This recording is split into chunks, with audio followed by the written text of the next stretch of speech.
I know y'all love griddle restorations. I have another method to show you, so let's jump right in on this rusted 22-inch Blackstone. I'm going to remove the griddle lid first just to get it out of the way, and then the griddle top lifts off of the base and it makes it a lot easier to work with. First, we're going to remove the old seasoning, and we're going to do that with an oven cleaner such as an Easy Off, and you're looking for the one with the yellow cap. Now protect your hands with latex or nitrile gloves and spray oven cleaner on the whole top. Next, we're going to put it in a trash bag and leave it for at least 24 hours. After 24 hours, most of the griddle seasoning should scrape right off. I gave it a quick rinse to check my progress and then got back to scraping. There were some stubborn spots, so I sprayed it with oven cleaner again, left it for 24 hours, then got back to work. While the lye removes seasoning, it won't remove the rust, so now it's time for a vinegar bath. I found a large tote and filled it with 50% vinegar, 50% water. You don't want to let this soak for more than 45 minutes at a time. After just 45 minutes, you'll see how easy it is to remove the rust with a little bit of steel wool and some elbow grease. There were a couple of stubborn spots, so I went back in the vinegar bath for 45 minutes and then got those cleaned up. Now that it's back to bare metal, I cleaned it really good with Dawn dish soap and then put it on the burners to dry. Let's get this thing seasoned. I'm going to use the seasoning and maintenance compound from Cast Iron Chris. So starting with the burners on low to warm it up, and I'm going to rub the compound all over the metal. You want to make sure you use very thin layers, so not enough to puddle anywhere. Basically, you apply it and then you wipe it back off again. It's going to smoke a lot, and when the smoke slows down, it's time to add another layer. You'll notice I'm using a propane torch to get the corners and the sides because they don't get hot enough to season quickly.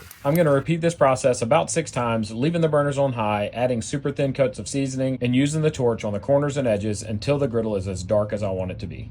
I turn the burners off and let the griddle cool so I can add one more layer of oil, which I'll leave wet to prevent rust. Here's a closer look at the finished product. Let me know what you think. All that's left to do is reattach the lid and return this to the owners. If you have any griddle questions, make sure you leave them in the comments and I'll be happy to respond.